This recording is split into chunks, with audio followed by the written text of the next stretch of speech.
حضور کی آواز مبارک سے اپنی آواز بلند کرنے کا مطلب یہ ہے کہ حضور سے آگے پیش قدمی نہ کی جائے.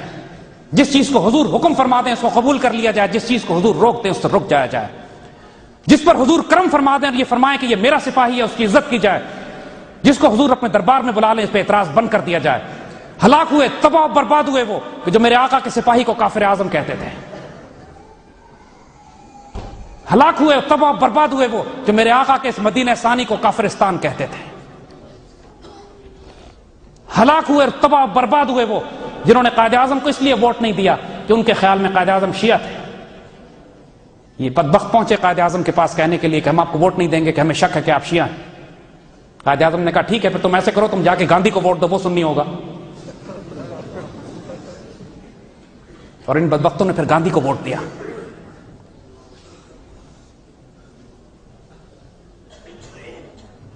آج کے دور میں میرے آقا صلی اللہ علیہ وسلم نے جو تحفہ آپ کو دیا ہے یہ پاکستان ہے، اسے خیانت نہ کیجیے گا.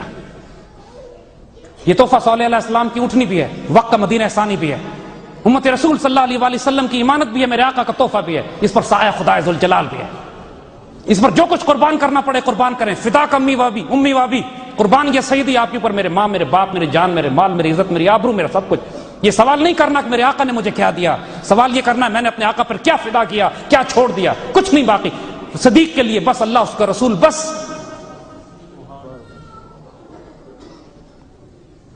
اس بات سے فرق نہیں پڑتا کہ کتنی بڑی محنت ہے آپ کی، کتنی کوشش ہے آپ کی.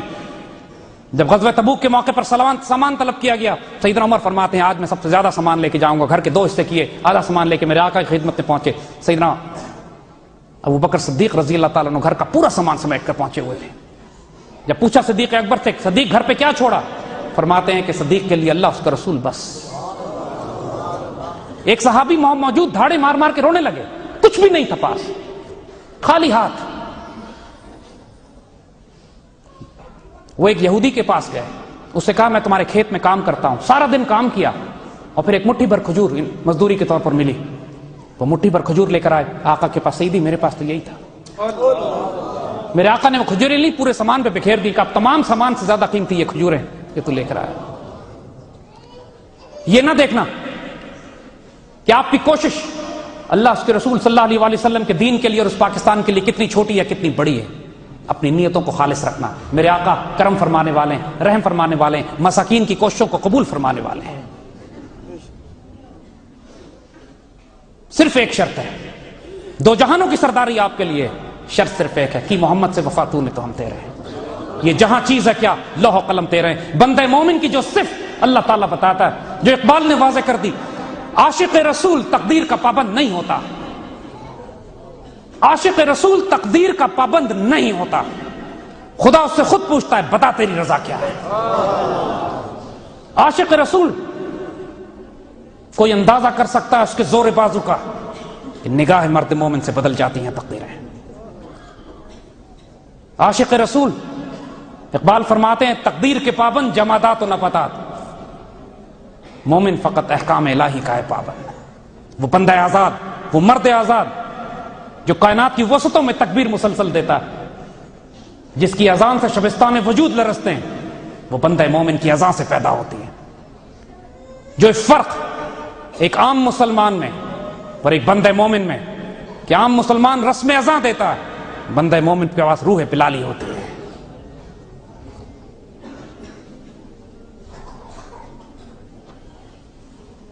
میرے بھائیوں، اپنی زندگی کا یہ تحفہ آج اس محفل میں، آج اس مہینے کی برکت سے میرے مالک نے اگر ہمیں اکٹھے ہونے کی اجازت دی ہے، اس تحفے کو سمیٹ کے اپنے ساتھ لے کے جاؤ. عہد کر لو کہ آج کے بعد زندگی کا کوئی دن ایسا نہیں گزرے گا جس دن میرے آقا صلی اللہ علیہ وسلم کو شعوری طور پر آپ کوئی تحفہ نہ بھیجو. ہم اپنے آقا صلی اللہ علیہ وسلم کو اپنا نبی تو مانتے ہیں، اپنا مرشد تسلیم نہیں کرتے.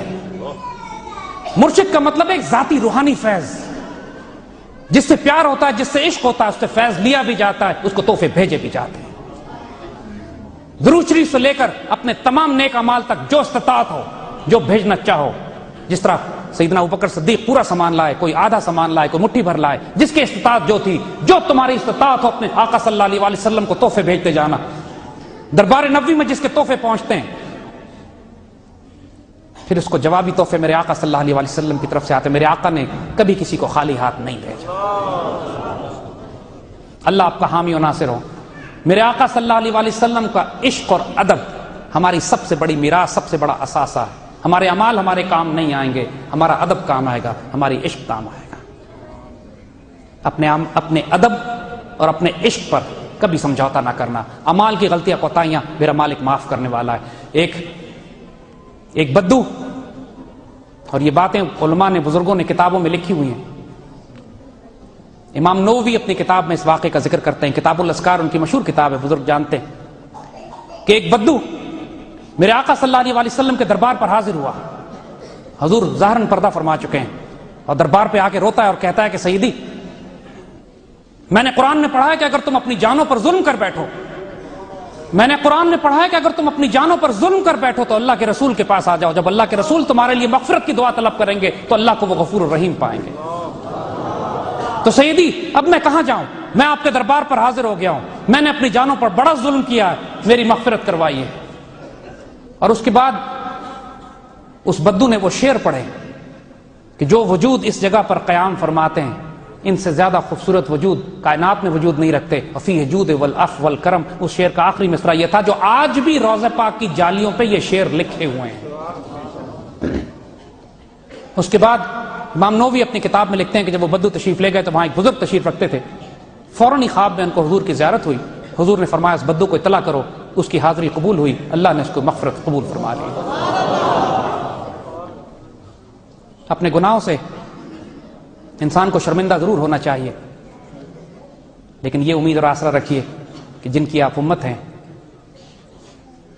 اگر اپنی جانوں پہ ظلم کر بیٹھو پھر اللہ کے رسول کے پاس حاضری دو، اس آداب سے دو جس طرح آداب حاضری دینے کا حق ہے، محبت اور پیار اور خدمت اور ادب کے ساتھ. اور یہ اللہ سے امید رکھو کہ میرے آقا صلی اللہ علیہ وسلم اللہ کے حضور آپ کی شفاعت کر کے آپ کی مغفرت فرمائیں گے. اپنے آپ کو سیدی کے لیے قربان کرنے کے لیے آمادہ رہیے. نیتوں کے کھیل ہیں یہ سارے. کوئی اعمال کرتا ہے جنت کی نیت سے، کوئی اعمال کرتا ہے دنیا کو دکھانے کے لیے، کوئی اعمال کرتا ہے دوزخ کے خوف سے، کوئی اعمال کرتا ہے سیدی کی محبت میں. اعمال سب ایک جیسے ہیں، نیتوں کے فرق سے کائناتیں بدل جاتی ہیں. اللہ آپ کا حامی و ناصر ہو. ادب رسول اور عشق رسول کا درد آپ کو عطا ہو. اللہ اس میں اضافہ فرمائے، اس کو قائم رکھے. ہماری دنیا اور آخرت کی یہی میراث ہے ہمارے پاس. ہمارے اعمال ہمارے میراث نہیں ہیں. ادب رسول اور عشق رسول میراث ہے. اس کو حفاظت کیجیے گا، جان سے زیادہ کیجیے گا، دل و نگاہ دل و جان سے کیجیے گا. سیدی کے معاملے پہ، آقا کے معاملے پہ کوئی گستاخی، کوئی کمپرومائز، کوئی مصلحت نہیں.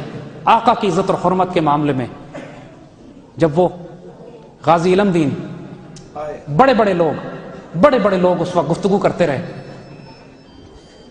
راجپال ناپاک پلیت نے جب وہ کتاب لکھی میرے آقا صلی اللہ علیہ وسلم کی شان کے خلاف، اس وقت علامہ اقبال، قائد اعظم، پوری مسلمان دنیا میں تحریک مچ گئی. اور غازی علم دین شہید وہاں سے اٹھتے ہیں اور جا کے راجپال کو جہنم رسید کر کے آتے ہیں. تو علامہ اقبال اس پر وہ اپنا مشہور جملہ کہتے ہیں کہ اسی تے گلاں کرتے رہ گئے تے لوہاراں دا منڈا بازی لے گیا. یہ قائد اعظم کا واحد کیس تھا جو قائد اعظم نے مفت لڑا. قائد اعظم جو راجوں مہاراجوں کے کیس لیا کرتے تھے، انہوں نے غازی علم دین شہید کا کیس قائد اعظم نے کیا. لیکن بڑے لوگ غازی علم دین شہید کے پاس گئے یہ کہنے کے لیے کہ تم یہ کہہ دو کہ میں نے قتل نہیں کیا، غصے میں کیا، ایسے ہی ہو گیا، تمہیں عمر قید کی سزا ہو جائے گی.